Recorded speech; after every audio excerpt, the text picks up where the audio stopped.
Terima kasih Tuhan. Sungguh Engkau penolong yang setia. Penolong yang selalu setia dalam hidup kami. Kami percaya Tuhan, kasih-Mu tidak pernah sudah. Penolong yang selalu setia, memenuhi keperluan.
Tak pernah dia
Beberapa tahun yang lalu, media massa di Eropa dihiasi dengan berita tentang 2 orang dari Langenhagen, Jerman, yang berencana untuk pergi ke Afrika guna menikah di sana.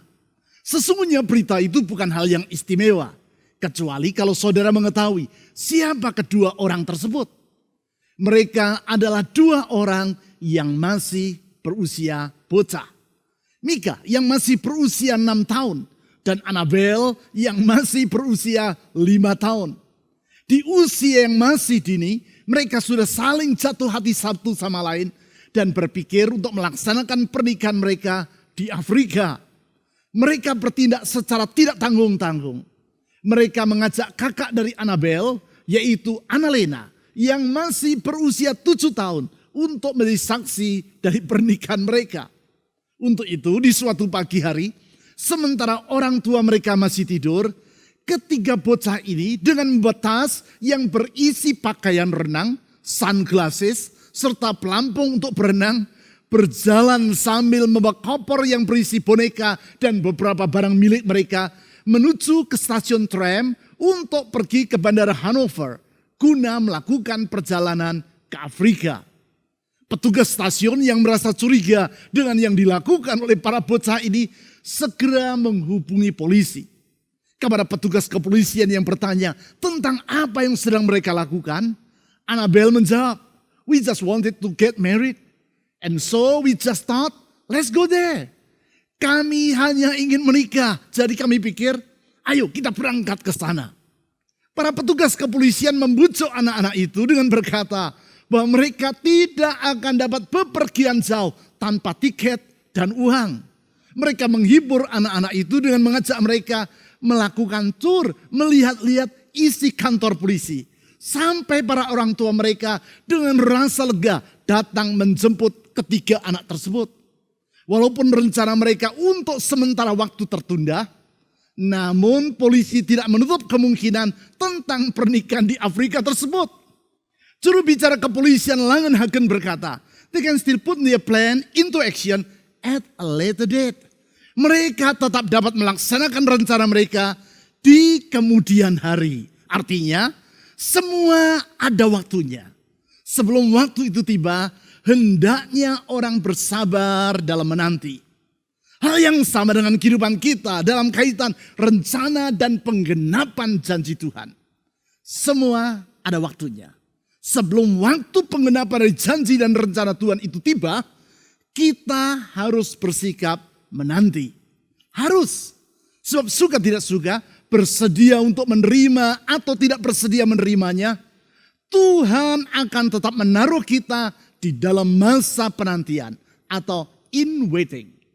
Dari waktu ke waktu, hal seperti itu acap kali terjadi dan tidak akan pernah berakhir sampai di ujung dari kehidupan kita. Masa penantian yang bagi sebagian besar orang terasa sebagai hal yang tidak nyaman. Di dalam masa-masa seperti itu, tidak jarang orang bertanya, "Di manakah Tuhan? Mengapa ia tidak segera bertindak untuk menjawab doaku? Mengapa ia berdiam diri saja dan tidak segera mengenapi janjinya?" Pertanyaan-pertanyaan yang mengakibatkan timbulnya berbagai mitos dalam masa penantian kepada Tuhan. Sebagaimana lazimnya dengan mitos, apabila tidak memperoleh jawaban yang benar, maka mitos tersebut akan menjerumuskan orang ke dalam tindakan yang keliru. Hal itulah yang pernah dialami oleh keluarga saya ketika saya masih bocah. Suatu hari, salah seorang adik dari ayah saya sedang membersihkan ikan yang dibeli di pasar untuk dimasak di dapur. Dengan tangan yang masih belum dicuci, yang bersangkutan membuka termos untuk mengambil es batu dari dalamnya. Di zaman itu, orang masih menyimpan es batu dalam termos dengan tabung bagian dalam yang terbuat dari gelas. Karena di masa itu kebanyakan kulkas hanya berfungsi sebagai almari pendingin makanan serta minuman. Dan belum terdapat bagian freezer yang berfungsi untuk membekukan es seperti di masa kini.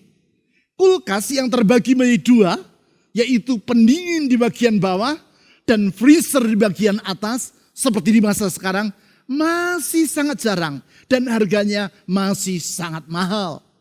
Apa yang terjadi ketika tante saya memasukkan tangannya ke dalam termos tadi? Secara mendadak, gelas bagian dalam dari termos tadi pecah berkeping-keping. Sebagai akibat, yang bersangkutan dan keluarganya percaya bahwa orang yang tangannya masih anyir, yaitu karena baru saja memegang ikan dan belum dicuci, tidak boleh memasukkan tangan mereka ke dalam termos es. Karena akan mengakibatkan gelas dalam termos menjadi pecah. Lebih lanjut, bukan hanya keluarga tante saya saja yang mempercayai mitos tersebut. Kedua orang tua saya juga ikut terpengaruh. Sehingga mereka juga mempercayai hal yang sama. Alasannya, karena adik ayah saya, yaitu tante saya tadi, sudah mengalaminya. Akibatnya, saya dan kakak-kakak saya juga dilarang untuk memasukkan tangan yang masih berbau anyir ke dalam termos. Hanya sesudah kami bersaudara duduk di sekolah menengah dan mempelajari ilmu fisika, barulah kami tidak lagi mempercayai mitos yang tidak memiliki dasar ilmiah tadi. Maksud saya, kita harus membebaskan diri dari mitos-mitos yang tidak benar. Supaya dengan demikian sikap hati dan perilaku kita tidak dipengaruhi oleh mitos-mitos tersebut. Demikian pula halnya dengan mitos-mitos yang acap kali memenuhi pikiran orang ketika yang bersangkutan sedang menantikan Tuhan.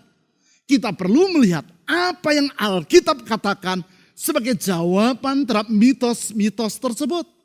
Sebaliknya dari hidup dengan hati yang dipenuhi oleh rasa tidak puas, jengkel dan kecewa kepada Tuhan, yaitu oleh karena terpengaruh mitos-mitos tadi, hati kita justru dipenuhi dengan iman serta ucapan syukur kepadanya. Sikap hati yang tepat ini akan memungkinkan kita untuk melewati masa penantian dengan hati yang ringan, serta kita tidak akan melangkah keluar dari rancangan Tuhan. Untuk mengenal sebagian dari mitos-mitos dalam masa penantian kepada Tuhan, serta memperoleh jawaban dalam Alkitab untuk menghapus semua mitos tadi, saya mengajak saudara untuk membaca Yesaya pasal 64 ayat 4. Yesaya pasal 64 ayat 4. Tidak ada telinga yang mendengar dan tidak ada mata yang melihat seorang Allah yang bertindak bagi orang yang menanti-nantikan Dia. Hanya Engkau yang berbuat demikian. Perlu diketahui bahwa ayat ini merupakan bagian dari doa yang dipanjatkan oleh umat Tuhan dalam memohon agar Tuhan memulihkan keadaan mereka. Umat Tuhan yang telah dibuang ke Babel oleh sebab pemberontakan mereka kepada Tuhan. Di dalam masa yang sukar tersebut, mereka berpegang pada janji pemulihan yang Tuhan telah sampaikan melalui para nabinya sebelum mereka mengalami pembuangan. Sekarang, di dalam masa penantian terhadap penggenapan dari janji tersebut, mereka menaikkan doa kepada Tuhan. Doa yang di dalamnya kita menemukan jawaban terhadap 3 mitos yang sering menyertai orang yang sedang berada di dalam penantian. Ketiga mitos tersebut adalah yang pertama, yaitu bahwa penantian menunjukkan Tuhan tidak memedulikan kita. Saya ulang, mitos yang pertama yaitu bahwa penantian menunjukkan Tuhan tidak memedulikan kita. Ia telah mengabaikan umatnya, sehingga walaupun mereka telah berdoa, tetap saja Tuhan tidak kunjung mengabulkan permohonan umatnya. Pandangan seperti ini acap kali muncul dalam hati orang di masa penantian. Sebagai akibat, rasa putus asa akan menguasai hati mereka. Sama seperti kalau saudara sedang menghadapi kesukaran dan saudara mengirim pesan melalui WhatsApp kepada seorang teman dengan harapan bahwa ia akan menolong dirimu. Dan yang saudara dapati bahwa yang bersangkutan tidak segera membalas pesan saudara. Padahal dari aplikasi WhatsApp, saudara melihat bahwa handphone yang bersangkutan dalam keadaan aktif. Dan pesan dari saudara sudah ia terima, bahkan telah ia baca. Hal itu terlihat dari 2 contreng berwarna biru di pojok kanan bawah dari pesan yang saudara kirim kepada yang bersangkutan. Karena itu saudara mengirim lagi pesan yang sama. Dan hal yang sama tetap terjadi. Tanda 2 contreng biru segera muncul di sudut kanan bawah dari pesan yang Anda kirim. Namun teman Anda tersebut tidak kunjung membalas pesan lewat WhatsApp yang saudara kirim. Pesan saudara sudah diterima dan dibaca. Namun tidak kunjung ia jawab. Karena itu saudara menelpon yang bersangkutan. Apa yang terjadi? Panggilan lewat telepon yang Anda lakukan tidak ia terima. Sekali lagi, saudara mengirim pesan lewat WhatsApp kepada teman tersebut. Kembali tanda 2 contreng warna biru saudara lihat di layar handphone saudara. Namun sudah lebih dari 1 jam, teman saudara tidak kunjung membalas pesan yang telah 3 kali saudara kirim. Plus 1 kali panggilan lewat telepon yang telah Anda lakukan. Bagaimana perasaan saudara di saat itu? Apa yang terpikirkan dalam hatimu tentang keadaan tersebut?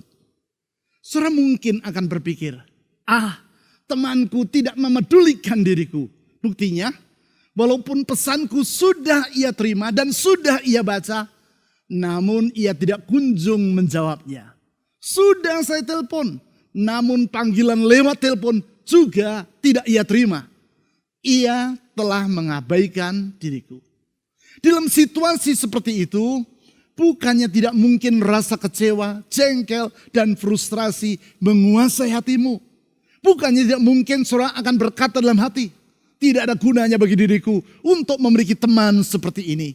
Lain kali, aku tidak akan minta tolong lagi kepadanya. Bukankah pandangan seperti itu juga acap kali menguasai hati kita di masa penantian? Khususnya bila waktu penantian terhadap Tuhan tersebut bersifat panjang. Kita beranggapan bahwa Tuhan tidak lagi memedulikan kita. Alhasil, perasaan jengkel dan apatis menguasai hati kita. Kita berkata, tidak ada gunanya bagi diriku untuk berdoa kepada Tuhan. Toh, dia tidak memedulikan aku. Pernahkah saudara berpikir seperti itu? Atau apakah saudara sedang berada dalam situasi yang seperti itu? Lihat apa yang ditulis dalam Yesaya pasal 64 ayat 4 tadi. Yaitu, tidak ada telinga yang mendengar dan tidak ada mata yang melihat seorang Allah. Perhatikan, yang bertindak bagi orang yang menanti-nantikan dia. Hanya engkau yang berbuat demikian. Perhatikan di situ ditulis bahwa Allah bertindak bagi orang yang menanti-nantikan dia. Artinya, sesungguhnya Tuhan tidak pernah tinggal diam. Ia bukan pribadi yang bagaikan seorang yang telah usur, hanya duduk di kursi goyang, matanya sudah rabun, pendengarannya sudah berkurang, dan sudah setengah pikun, sehingga ia tidak menyadari tentang keadaan di sekitarnya. Bukan. Tuhan selalu mengingat dan memedulikan kita, umatnya. Itu sebabnya dalam Yesaya pasal 49, ayat 15 dan 16, Tuhan berkata kepada umatnya sebagai berikut. Dapatkah seorang perempuan melupakan bayinya, sehingga ia tidak menyayangi anak dari kandungannya? Sekalipun dia melupakannya, aku tidak akan melupakan engkau. Lihat, aku telah melukiskan engkau di telapak tanganku. Tembok-tembokmu tetap di ruang mataku. Dengar baik-baik. Tuhan tidak akan pernah mengabaikan dirimu. Seperti seorang ibu yang tidak akan pernah melupakan anaknya. Demikianlah ia tidak akan pernah mengabaikan dirimu. Kalaupun semisalnya ada seorang ibu yang melupakan anaknya, Tuhan tidak akan pernah melakukannya terhadap dirimu. Tuhan berkata, wajah kita ia lukiskan di telapak tangannya dan selalu terbayang-bayang di ruang matanya. Sikap Tuhan ini mengingatkan saya kepada seekor burung kecil yang suatu hari saya temukan di teras rumah saya. Burung kecil yang dalam keadaan tak berdaya dan belum mampu terbang. Dan kalau tidak segera saya tolong, akan dimangsa oleh kucing-kucing liar yang berkeliaran di sekitar rumah saya. Hanya saja, burung ini sedemikian kecilnya, sehingga saya pun tidak mampu untuk menyuapinya. Inilah yang saya lakukan. Saya masukkan burung yang kecil itu ke dalam sebuah sangkar dan saya gantung sangkar itu di teras rumah saya. Burung yang lemah tersebut mencicit, memanggil induknya. Dari kejauhan saya mengawasi burung tersebut. Benar saja, tak lama kemudian saya melihat sepasang burung datang menghampiri sangkar yang berisi burung yang masih kecil tadi. Nampaknya ayah dan ibu dari burung yang kecil itu mendengar suara cicitan anaknya. Segera sudah itu mereka terbang lagi, meninggalkan sang anak yang berada dalam sangkar tadi. Tak lama kemudian mereka datang kembali dengan makanan di mulut mereka. Secara bergantian, mereka menyuapi anak burung yang kecil dan yang lemah itu dari luar sangkar tempat ia berada. Saya amati setiap hari, pagi, siang, dan petang. Tanpa lalai, kedua induk dari anak burung yang masih kecil itu selalu datang untuk menyuapi anaknya. Peristiwa yang sangat mengharukan tersebut menyadarkan saya. Tak mungkin Allah melupakan kita. Sementara kita menantikan Dia, sesungguhnya Dia tidak pernah berdiam diri dan mengabaikan kita. Sementara kita menantikan Dia, sesungguhnya Dia sedang bertindak bagi umatnya. Dengar saudara-saudara, Tuhan selalu memedulikan dirimu. Ia tidak pernah melupakan dirimu. Kalau saudara percaya akan hal tersebut, nyatakanlah imanmu itu pada kolom komen di YouTube channel yang sedang saudara ikuti ini dengan menulis kalimat, Tuhan selalu peduli. Ia tidak akan pernah melupakan diriku. Atau kalimat lain yang mengungkapkan imanmu tentang kesetiaannya. Lebih lanjut, mitos yang kedua dalam masa penantian adalah bahwa penantian merupakan suatu kesia-siaan. Saya ulang, mitos yang kedua, penantian merupakan suatu kesia-siaan. Suatu kesia-siaan. Sama seperti kalau saudara sedang mengemudikan mobil di jalan tol dan saudara terjebak di dalam kemacetan. Mobil saudara tidak dapat bergerak karena dalam keadaan terjepit. Saudara ingin keluar dari jalan tol juga tidak bisa. Karena pintu keluar masih berkilo-kilometer di hadapan saudara. Tidak ada yang lain yang dapat saudara lakukan kecuali hanya duduk menunggu di dalam mobil tanpa dapat berbuat apapun juga. Dalam situasi seperti itu dapat diperkirakan hatimu akan merasa sangat kesal. Karena penantian di tengah kemacetan yang belum jelas kapan akan mencair itu terasa seperti membuang-buang waktu saja. Suatu penantian dalam kesia-siaan. Perasaan yang sama dapat terjadi ketika orang berada di dalam penantian kepada Tuhan. Yang bersangkutan merasa terjebak di dalam kemacetan. Dan tidak mampu berbuat apapun juga. Waktu berlalu dengan perlahan. Jarum jam terasa bergerak dengan lambat. Dan penantian bagaikan pemborosan atas waktu secara sia-sia. Benarkah mitos ini? Jelas tidak. Sebab seperti yang ditulis dalam Yesaya pasal 64 ayat 4 tadi. Tuhan adalah seorang Allah yang bertindak bagi orang yang menanti-nantikan Dia. Artinya, di dalam masa penantian tersebut, sesungguhnya Tuhan tidak berdiam diri, namun terus bekerja. Apa yang Ia kerjakan? Saya sebutkan dua saja dari antara sekian banyak yang Ia lakukan di dalam diri kita di masa penantian. Yang pertama, Ia mengajar kita untuk mencari kehendak-Nya. Sebab Ia hanya akan bertindak sesuai dengan rencana atau kehendak-Nya. Seberapa lama pun kita menanti, kalau yang kita nantikan tidak sesuai dengan kehendak-Nya, Ia tidak akan pernah mengabulkan penantian kita tersebut. Ingat, kehendak Tuhan selalu yang terbaik. Sehingga apabila permohonan yang kita sampaikan kepadanya di dalam masa penantian tidak selaras dengan rencananya, maka Ia pasti akan menjawab permohonan kita dengan berkata, tidak. Itu sebabnya seperti yang telah saya utarakan dalam uraian firman Tuhan pada minggu yang lalu. Uraian firman Tuhan dengan tema bila Tuhan berkata tunggu. Yaitu, kalau Tuhan menjawab doa kita dengan berkata tidak, hal itu adalah untuk kebaikan kita. Oleh karena itu, ayat firman Tuhan dalam 1 Yohanes pasal 5 ayat 14 tentang bahwasanya Tuhan akan mengabulkan doa kita jikalau kita meminta sesuatu kepadanya menurut kehendaknya adalah sangat penting dan jangan saudara lupakan.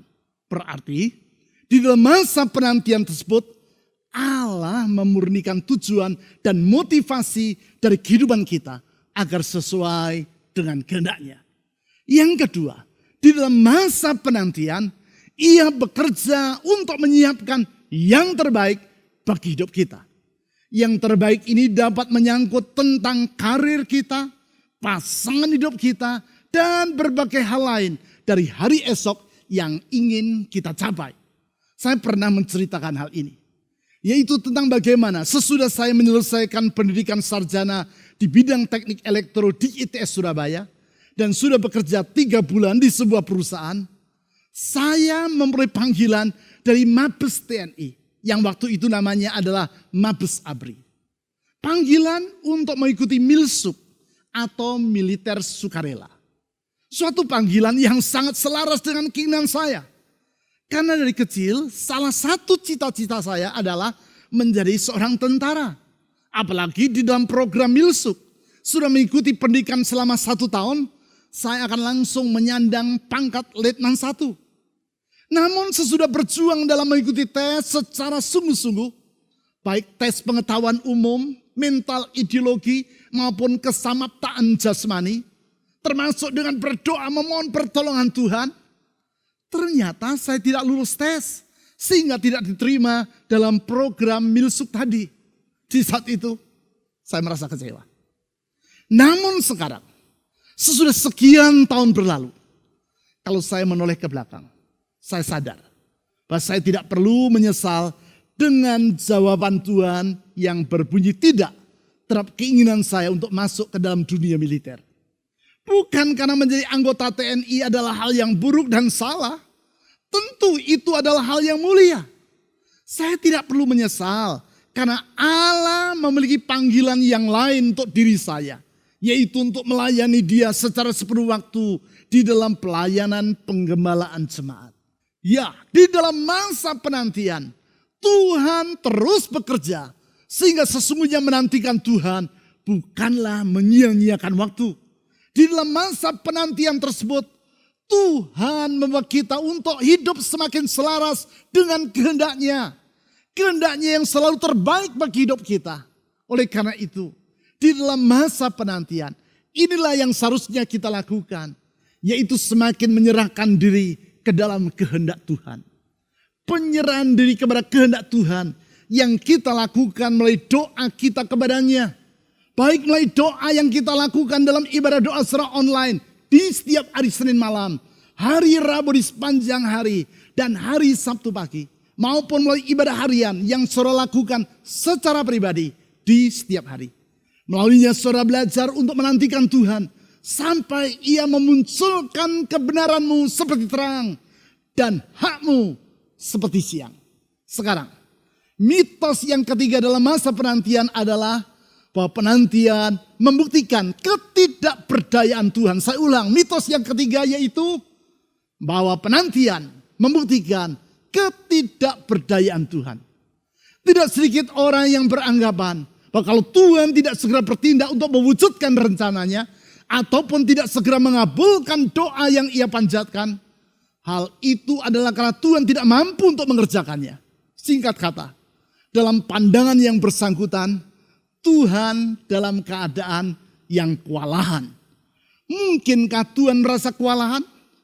Di dalam Yesaya pasal 64 ayat 4 tadi, kita melihat jawaban terhadap pertanyaan tersebut. Mari kita baca kembali ayat itu. Yesaya pasal 64 ayat 4. Tidak ada telinga yang mendengar dan tidak ada mata yang melihat seorang Allah yang bertindak bagi orang yang menanti-nantikan Dia. Hanya Engkau yang berbuat demikian.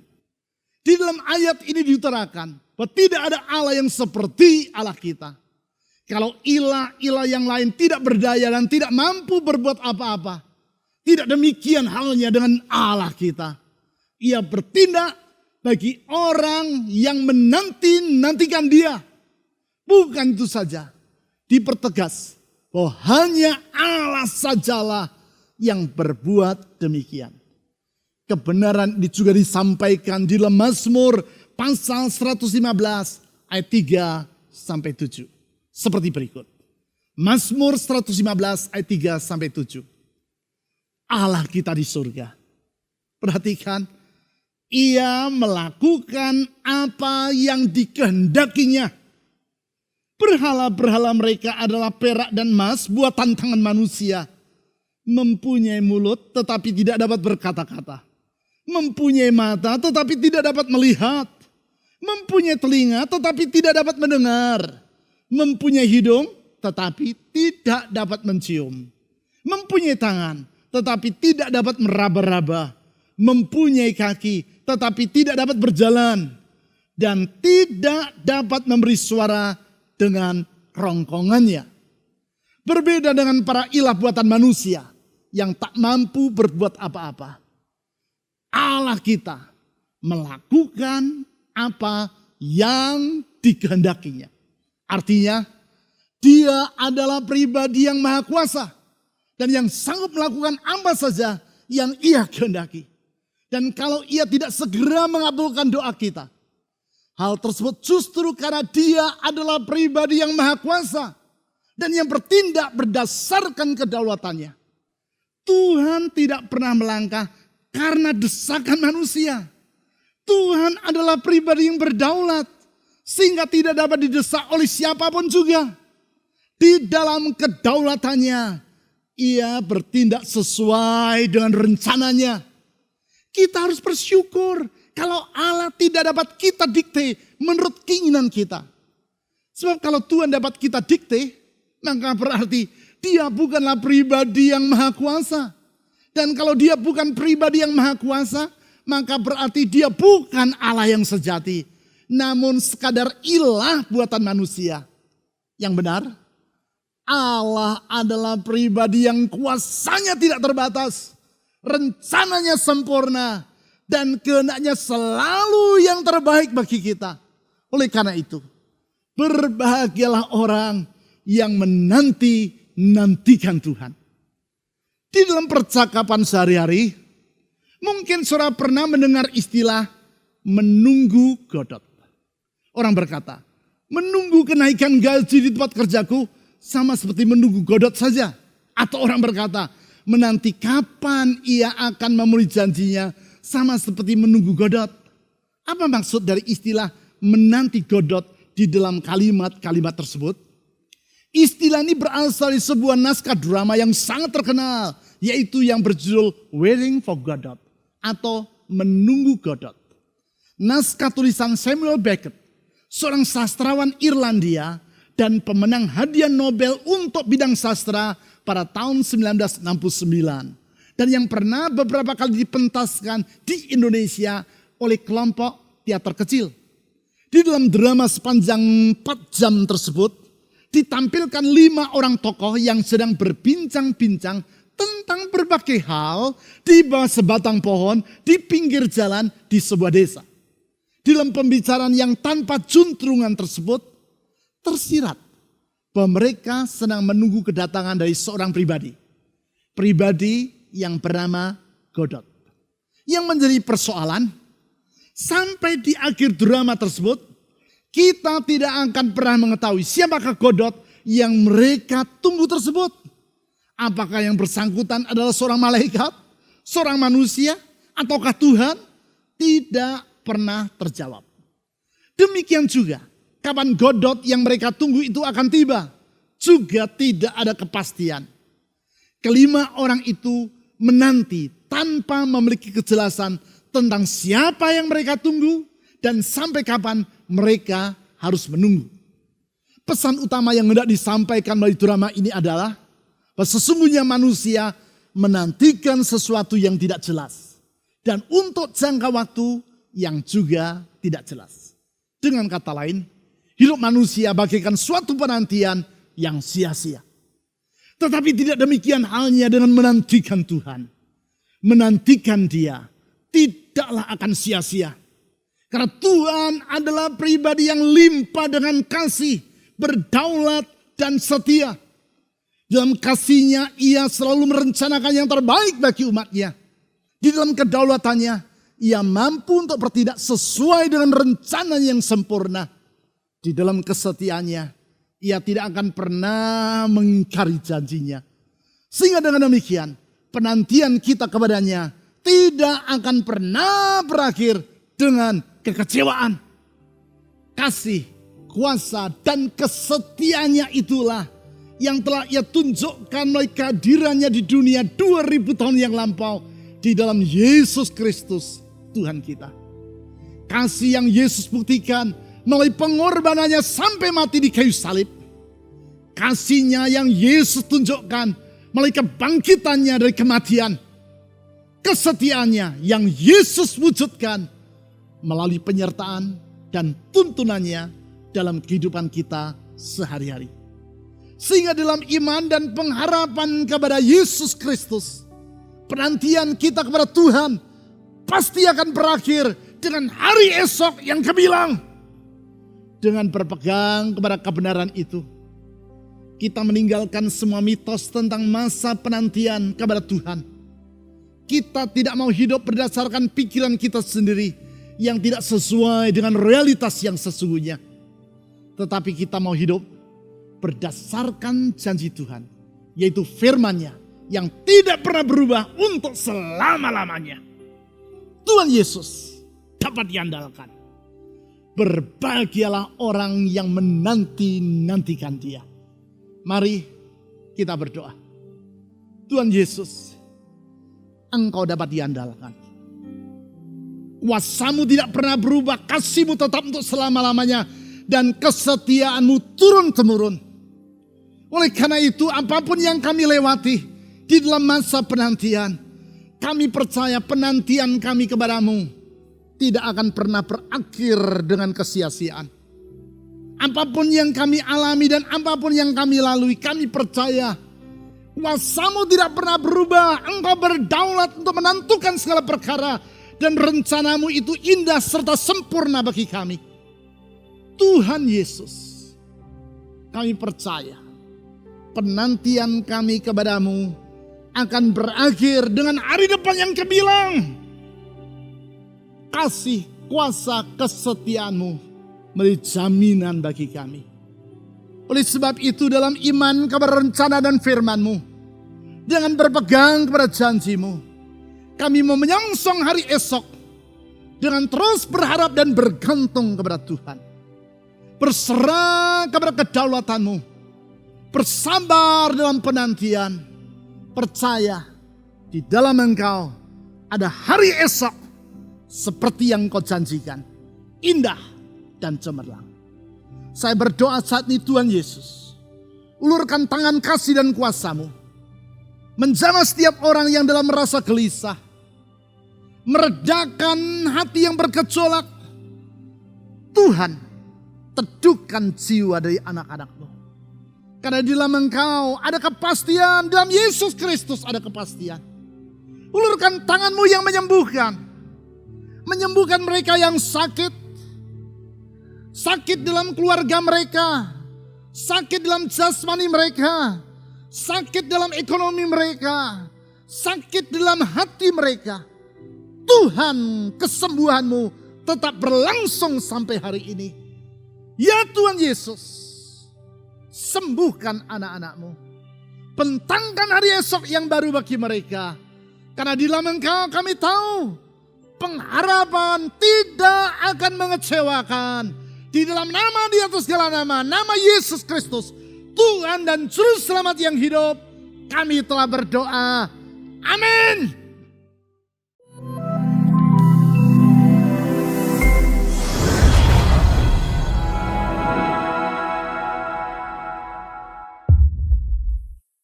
Jemaat Tuhan, saatnya kita memberikan persembahan kepada Tuhan. Ingat bahwa orang yang menabur akan menuai. Sehingga kalau kita tidak menabur, kita tidak menuai. Dan persembahan adalah salah satu cara untuk kita menabur di ladang Tuhan. Dan oleh sebab itu, mari kita memberikan kepada Tuhan yang terbaik dengan sukacita dan tidak dengan bersungut-sungut. Berikan dengan sukacita persembahan syukur dan persembahan persepuluhan, dan itu milik Tuhan. Baik, mari kita berdoa. Bapa di surga, kami bersyukur Engkau sudah memberkati kami. Kami sudah menikmati segala kemurahan dan anugerah-Mu, tidak kekurangan satu apapun di dalam hidup kami. Sebab itu sebagai rasa syukur, kami memberikan persembahan ini dengan sukacita. Dan kami mau mengembalikan persepuluhan ini kepadamu Tuhan, karena ini milik-Mu. Dan kami bersukacita untuk memberikan persembahan ini di dalam nama Yesus Kristus. Engkau memberkati setiap orang yang memberi, yang memberikan persembahan kepada Tuhan dengan sukacita. Haleluya, amin. Selamat memberi, Tuhan berkati.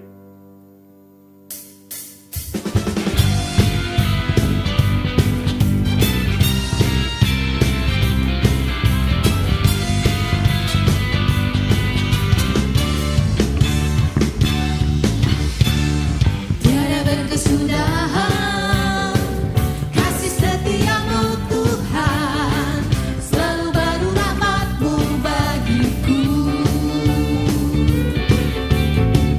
Hari berganti hari, tetap kulihat kasih-Mu, tak pernah berakhir di hidupku. Tuhan Yesus baik, sungguh amat baik, untuk selama-lamanya. Tuhan Yesus baik, Tuhan Yesus baik, sungguh amat baik, untuk selama-lamanya. Tuhan Yesus baik. Tiada berkesudahan kasih setiamu Tuhan, selalu baru rahmat-Mu bagiku. Hari berganti hari, tetap kulihat kasih-Mu, tak pernah berakhir di hidupku. Tuhan Yesus baik, sungguh amat baik, untuk selama-lamanya. Tuhan Yesus baik, Tuhan baik, Tuhan Yesus baik, sungguh amat baik, untuk selama-lamanya. Tuhan Yesus baik, katakan Tuhan baik, Tuhan Yesus baik, sungguh amat baik, untuk selama-lamanya.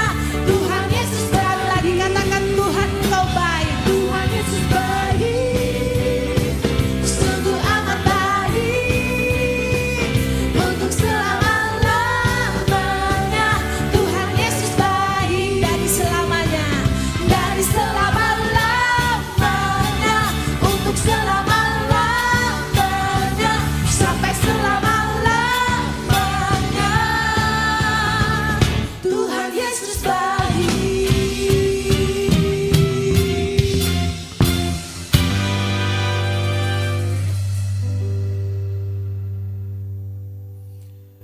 Mari kita bangkit berdiri bersama-sama dan kita akan mengakhiri ibadah kita pada hari ini. Mari kita mengangkat tangan kita. Bapa di surga, kami bersyukur Tuhan untuk hari ini. Kami mempercayai kebenaran firman-Mu yang jelas bagi kami hari ini.